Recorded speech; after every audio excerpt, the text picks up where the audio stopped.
The 3rd of September marks the 80th anniversary of the end of World War II, or as China has styled it in the commemorations, the global anti-fascist war. When it comes to war, a lot does depend on the name and the narrative, the way you tell the history.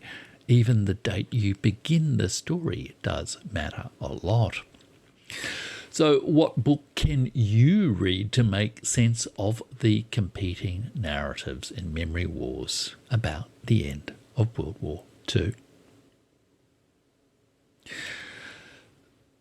This war, the Second World War, is, after all, almost a mythic event in our thinking about history. It is the event that begins, it's before the beginning of the post-1945 world, including the establishment of the United Nations.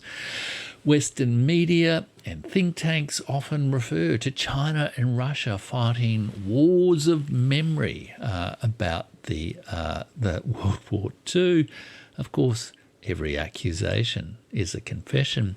Chinese media has also emphasised the neglect of China's contribution to the war, and we will see more of this in the parade that will be held on the 3rd of September, which the presidents of Russia, China and many other world leaders are attending.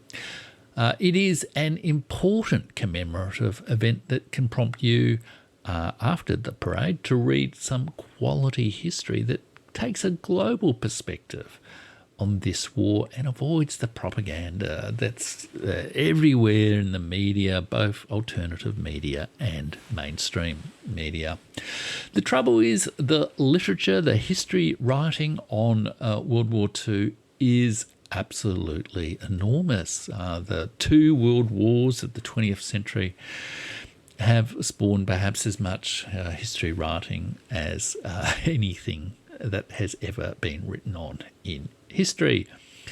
And a lot of it, if you're not really into military history, is not all that appealing. I'm not really into military history, but luckily, one of the world's leading military historians has written a new synthesis of the history of World War II, a new interpretation of the history of what we call World War II, that deals with these problems that you as a reader will have.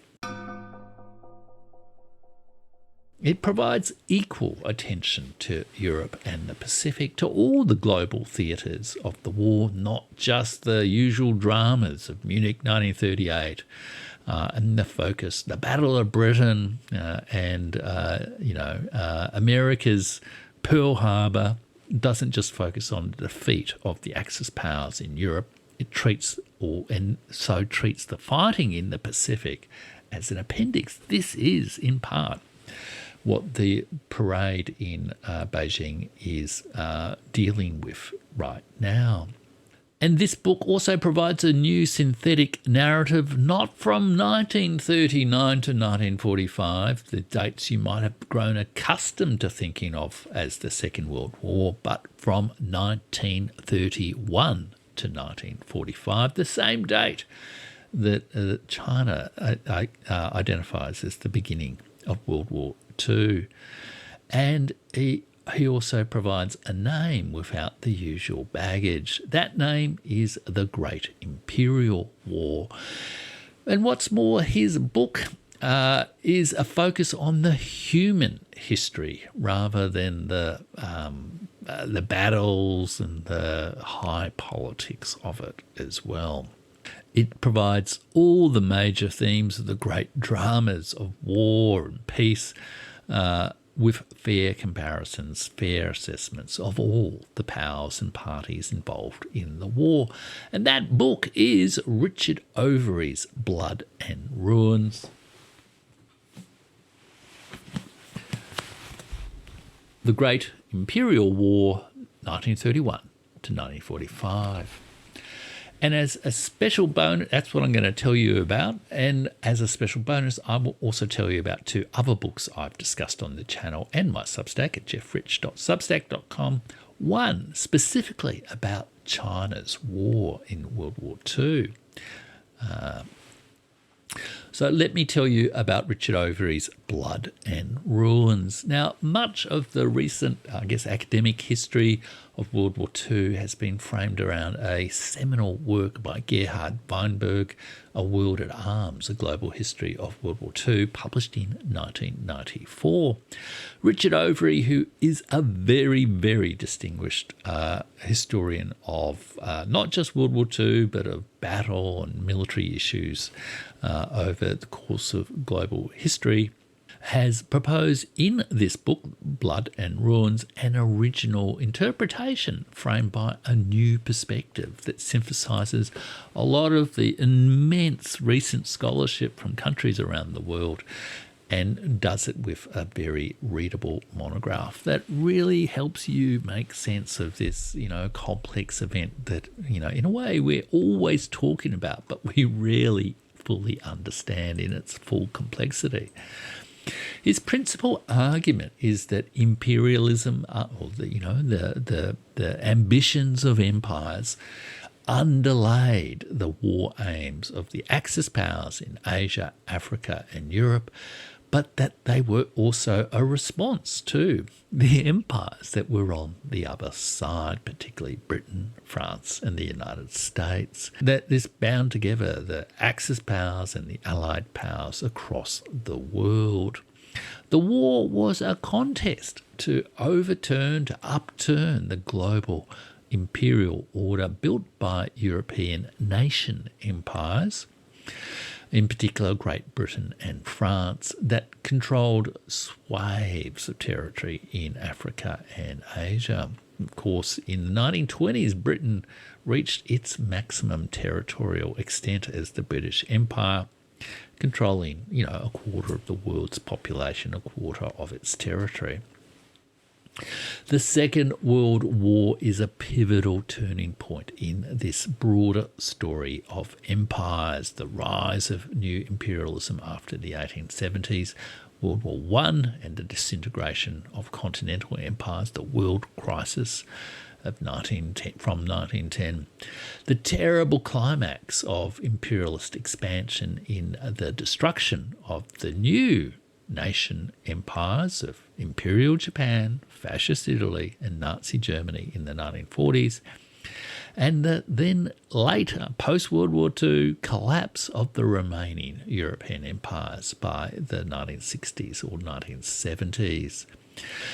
Out of all this, there was formed a world of nations rather than a world of empires. The new United Nations explicitly in its legal documents rejected the concept of territorial empire as a basis for rule. That's the whole idea of sovereign national equality.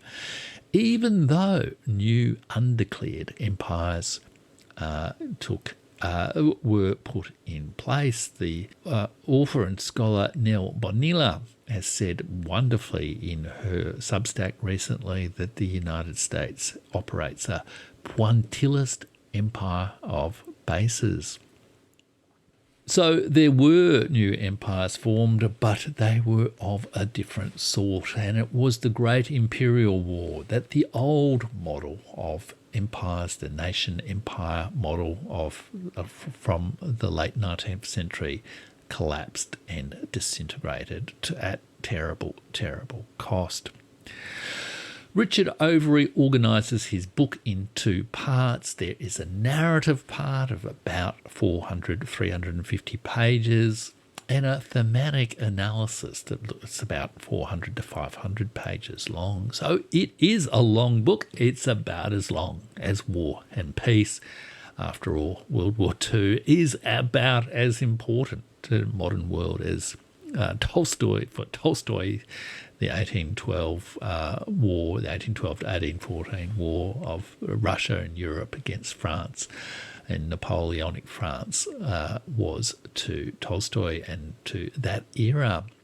The narrative is brisk and engaging and is genuinely written from a global perspective rather than the sort of thing you'd see on the History Channel, all partisan, nation-based sort of viewpoints that are wanting to assert, who suffered the most, I guess, during World War II, without denigrating them in any way for doing so, for, rightly asserting the manifold suffering of many, many people through World War II.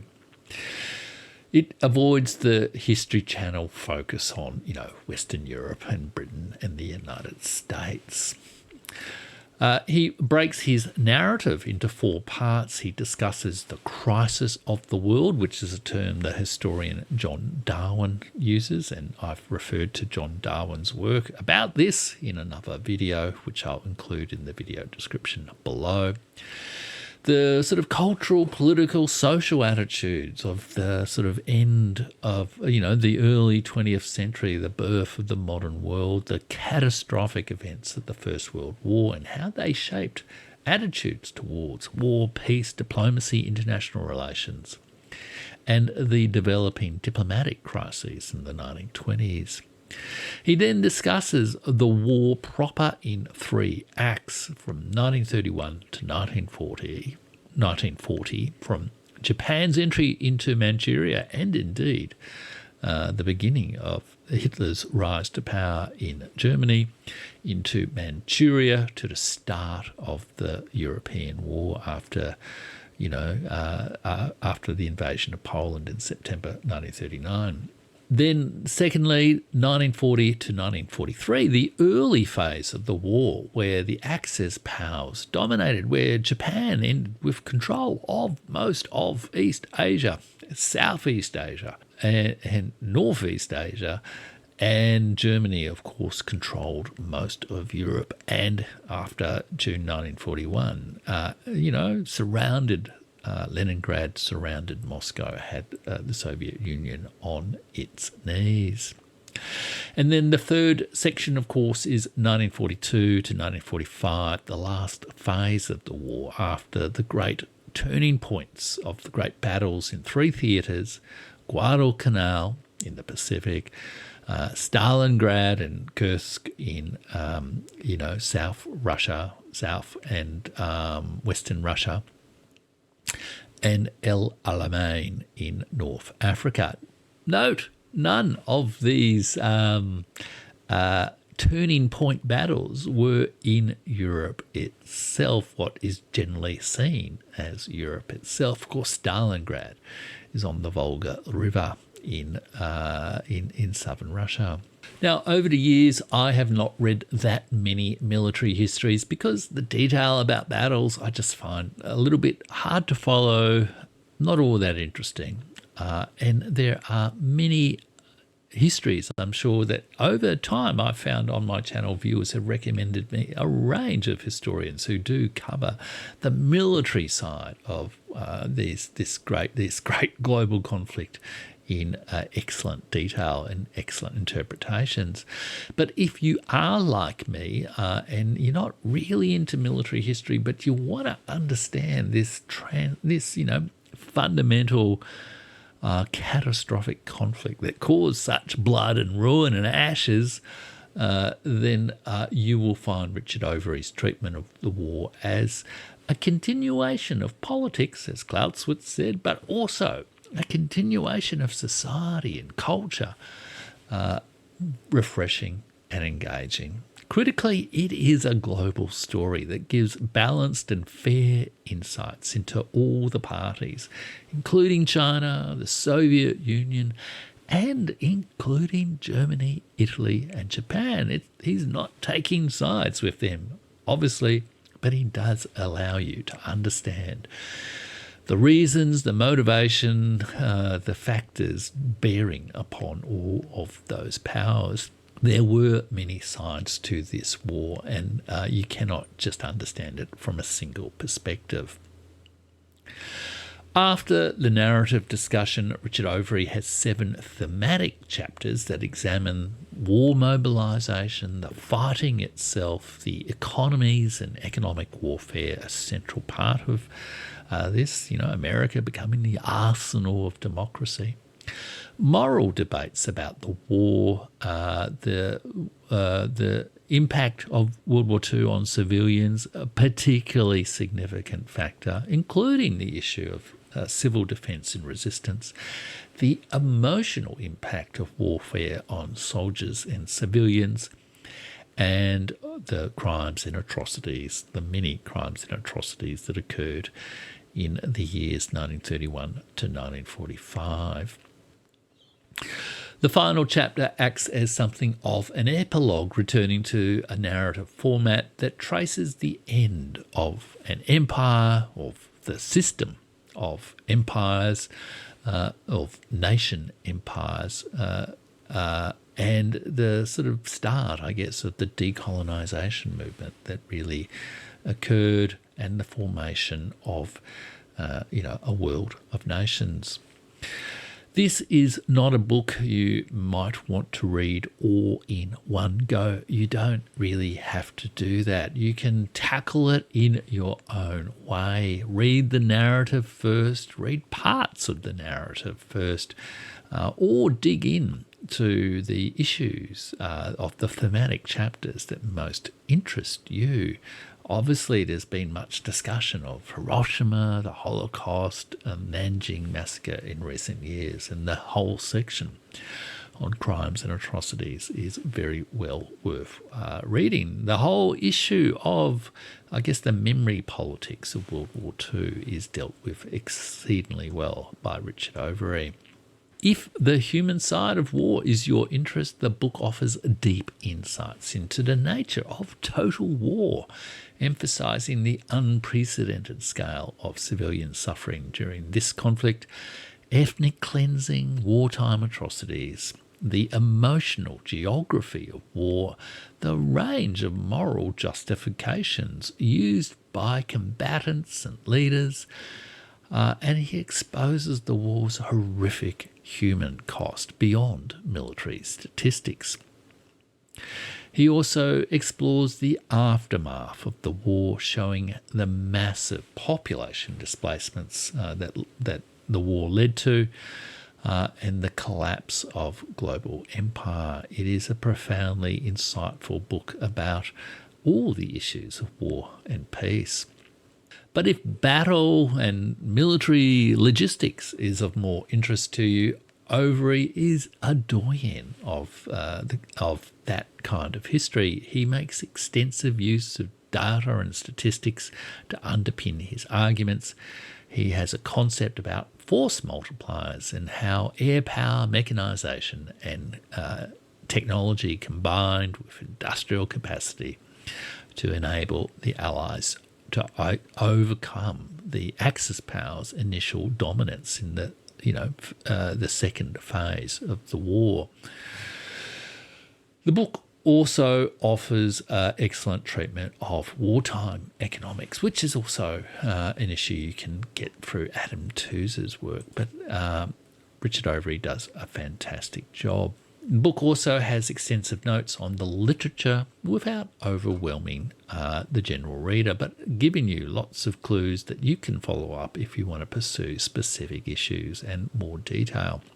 I cannot emphasise enough how much this book has influenced my thinking about geopolitics and the narrative arc of the 20th century, and how we came to be in the post-1945 world order, how we might be leaving that post-1945 world order today.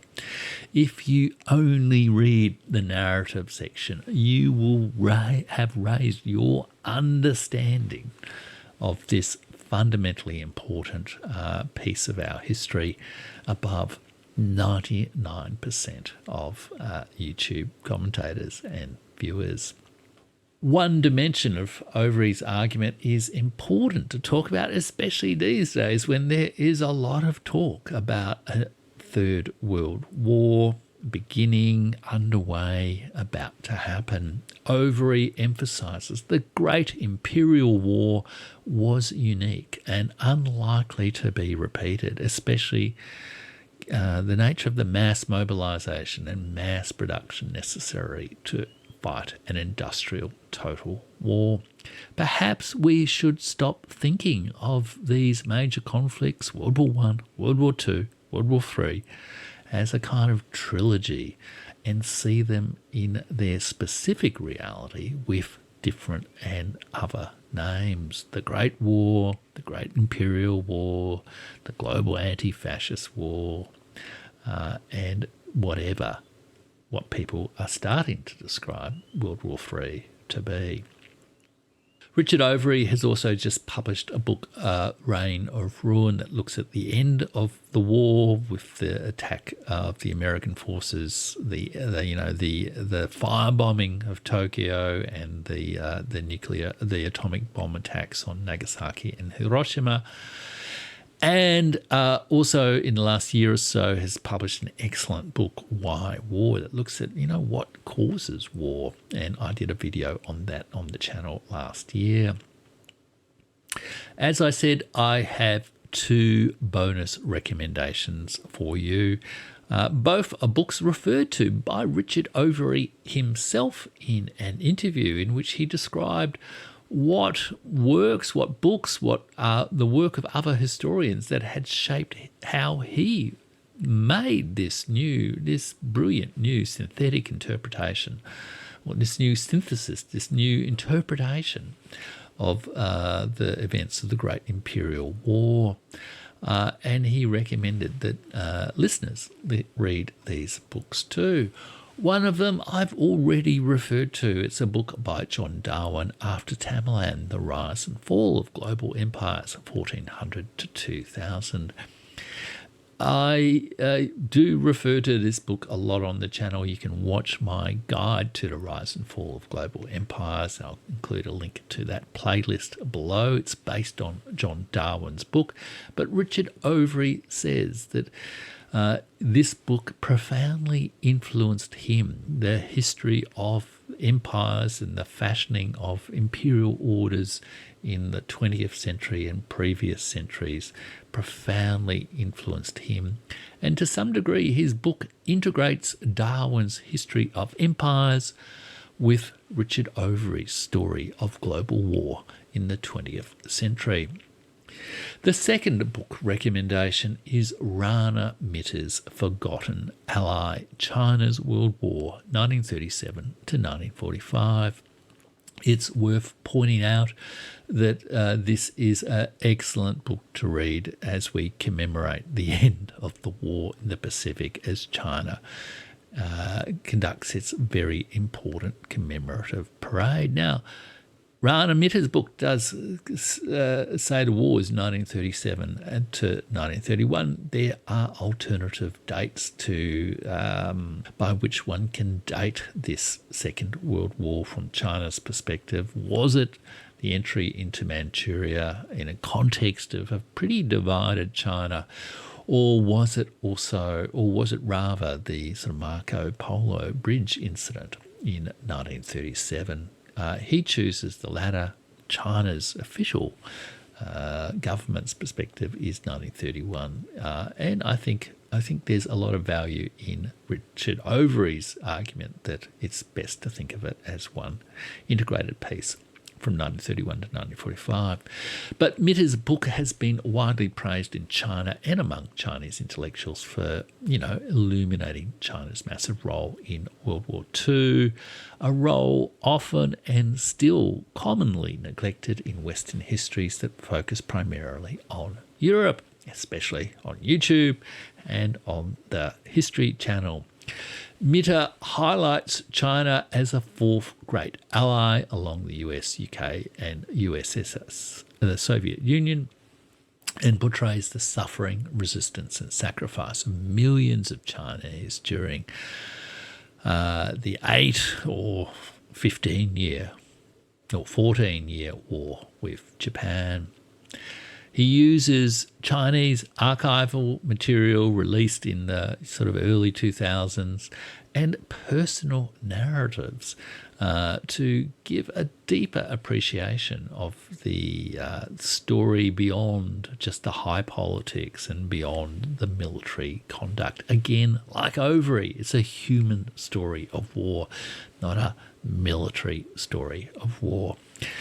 He also focuses on the divided nature of China both before and during the war, in which there were broadly three factions who took different stances towards the war: the nationalists under Chiang Kai-shek, the communists under Mao Zedong, and the collaborationist regime of Wang Jingwei, who was indeed a former nationalist who influenced by a kind of Pan-Asian anti-imperialist philosophy, anti-European imperialist Pan-Asian philosophy, decided to, work with Japan.